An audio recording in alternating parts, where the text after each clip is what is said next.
आजच्या भागामध्ये आपण पाहणार आहोत, इकडे सुभाष बघायला चाललेले असतात.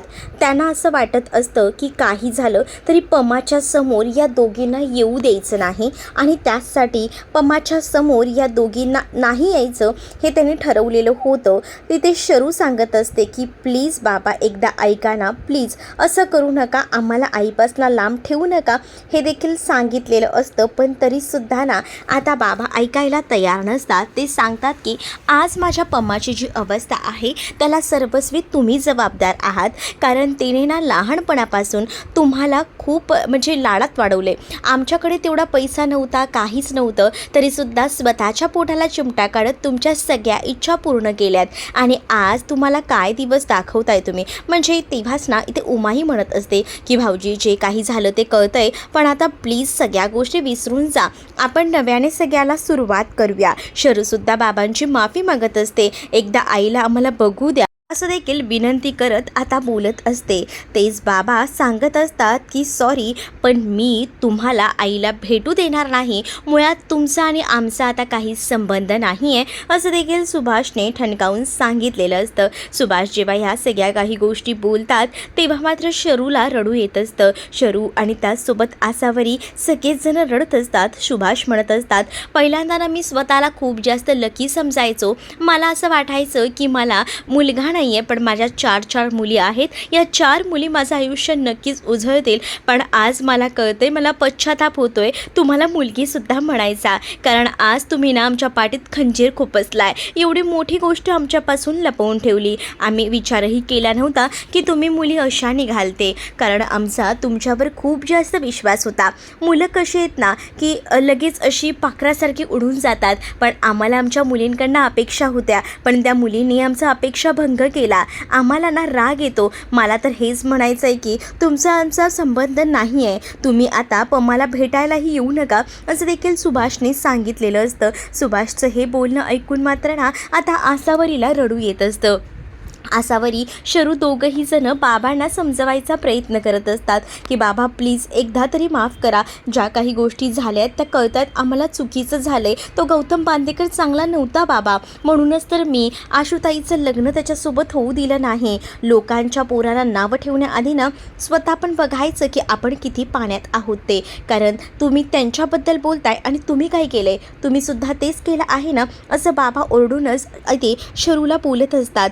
तेव्हाच ना ते डायरेक्टच म्हणतात की मी आता आतमध्ये जातोय, पण खबरदार जर पमाच्या जवळ तुमची सावली जरी दिसली ना तर बघा, पमाला मला लवकरात लवकर बरं करायचं आहे आणि तुम्ही जर तिच्यासमोर आलात तर ती बरी होणार नाही. त्यामुळे पमापासून 4 हात लांब राहा असं देखील आता सुभाष यांनी सांगितलेलं असतं. तुमचा आमचा संबंध नाही असं बोलून त्यांनी आता सगळं नातंही संपवलेलं असतं. शरू आसावरी अक्षरशः आता त्यांचे पाय धरत असतात, सांगत असतात की बाबा प्लीज प्लीज असं करू नका, पण आता नाही ऐकत बाबा. बाबा त्या चौघींनाही सांगतात की नाही, तुम्हाला मी भेटू देणार नाही. तेच बाहेर शनयाने आता समायरासाठी बर्गर आणलेला असतो.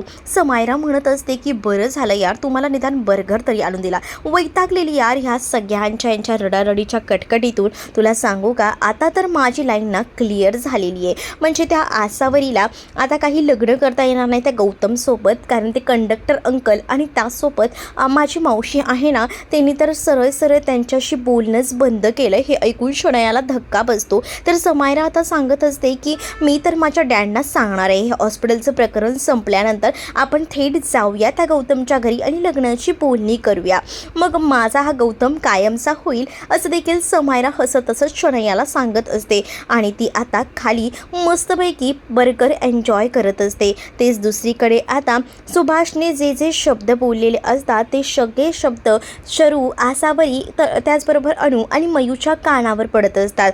तर ती चौघीही जणी आता घराकडे आलेल्या असतात.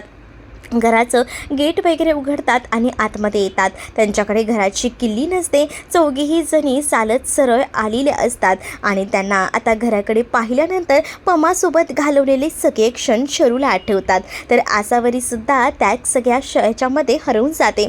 अक्षरशः ती आता बाहेर असलेल्या स्वामींच्या फोटोसमोर बसते आणि हात जोडून स्वामींना म्हणत असते की आज जे काही झालंय त्याला सर्वस्वी जबाबदार मी आहे. खरं तर स्वामी, मी तुम्हाला सांगते, माझं मनापासून प्रेम आहे गौतमवर, पण मला व्यक्त तेव्हापासून करता आलं नाही, घरातल्यांना सांगता आलं नाही. पण या सगळ्यासाठी एवढी मोठी शिक्षा भोगायला लागेल असं मला वाटलंही नव्हतं. प्लीज प्लीज माफ करा. प्लीज या सगळ्या काही गोष्टी सोडून द्या. प्लीज ना, आम्हाला आमच्या आईला काही झालं तरी बरं झालेलं बघायचं आहे. स्वामी आता तुम्हीच हे सगळं करू शकता. ते शरूसुद्धा आता आसावरीला सांगत असते की ताई, तू स्वतःला दोष देऊ नकोस. उलट तू खूप मोठ्या संकटातून बाहेर आलेली आहेस. कारण तुला माहिती ना, त्या गौतम बांदेकरसोबत जर तुझं लग्न झालं असतं तर तुझं आयुष्य पूर्णपणे विस्कळीत झालं असतं. पण आपलं तसं काही झालं नाही. आपण उलट स्वामींचे आभार मानायला हवेत. पण घरात जे काही झालं आहे त्यामुळेच थोडं वाईट वाटतंय.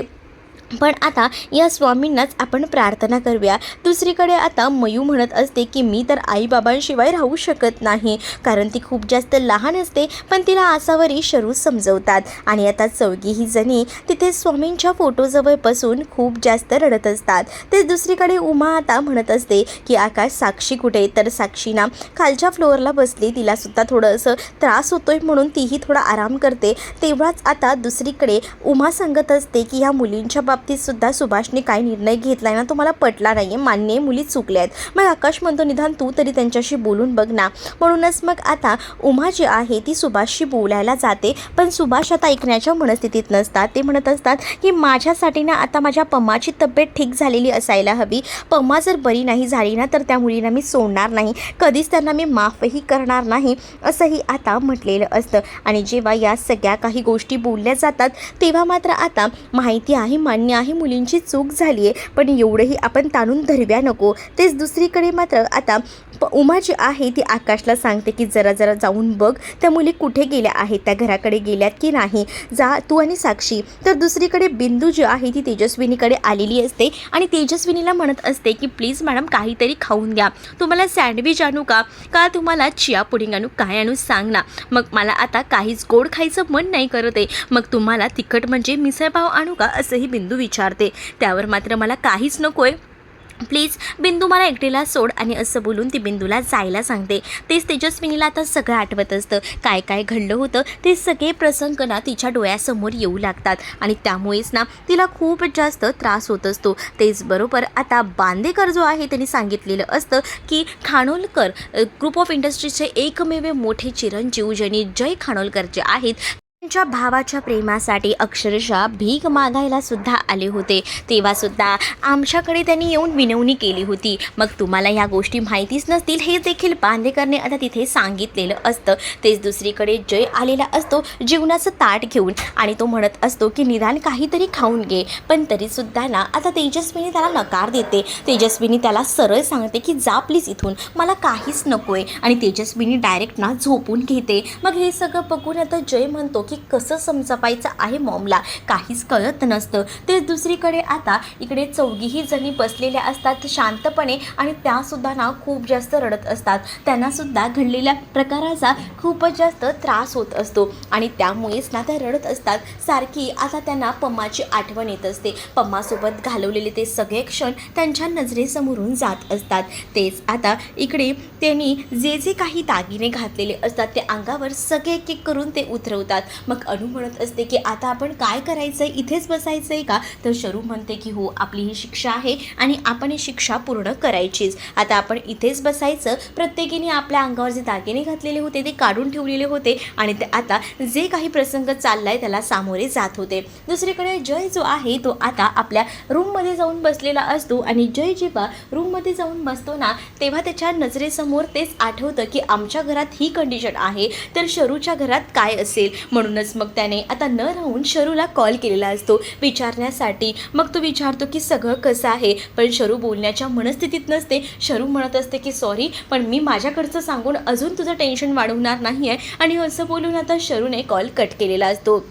जेव्हा शरू कॉल कट करते तेव्हा मात्र आता इकडे जयला सुद्धा टेन्शन आलेलं असतं की काय घडलं असेल तिकडे. तेच आसावरी, त्याचबरोबर शरू, अनु आणि मयूर रडत असतात. तेवढ्यातच तिकडे आता हा आकाश आलेला असतो आणि आकाश जेव्हा तिथे येतो तेव्हा आसावरी रडत रडत त्याच्याकडे जाते आणि पम्माबद्दल विचारते. पम्मा ठीक तर आहे ना? तर त्यावर तो म्हणतो की हो, आता आई ठीक आहे. तेच आता दुसरीकडे शरूला असं वाटत असतं की बाबांनी आपल्या काळजीसाठी आकाशला पाठवलं असेल म्हणून ते विचारते की तुला बाबांनी पाठवलं आहे का? त्यावर तो म्हणतो की नाही, मी सहज तुमच्याकडे बघायला आलो. मग तेव्हा साक्षी म्हणत असते की तुम्ही एकदा जरी आम्हाला सांगितलं असतं ना हे सगळं असं चाललंय, दादानी सांगितलं नाही, तूही सांगितलं नाही, तर आपण काहीतरी मार्ग काढला असता. पण आता ज्या काही गोष्टी झाल्या आहेत ना त्या आपण शांतपणाने सोडवायला हव्यात. एक काम करा, तुम्ही आता आमच्याबरोबर चला घरी. पण आता शरू आणि त्याचसोबत आसावरीसुद्धा नाही म्हणत असतात, कारण त्यांना असं वाटत असतं की आपण इथेच थांबूया आणि आईबाबांचा राग घालवूया. असाच विचार त्यांनी आता केलेला असतो. तर तुम्हाला भाग कसा वाटला हे नक्कीच मला कमेंटमध्ये सांगा आणि अशाच अपडेटसाठी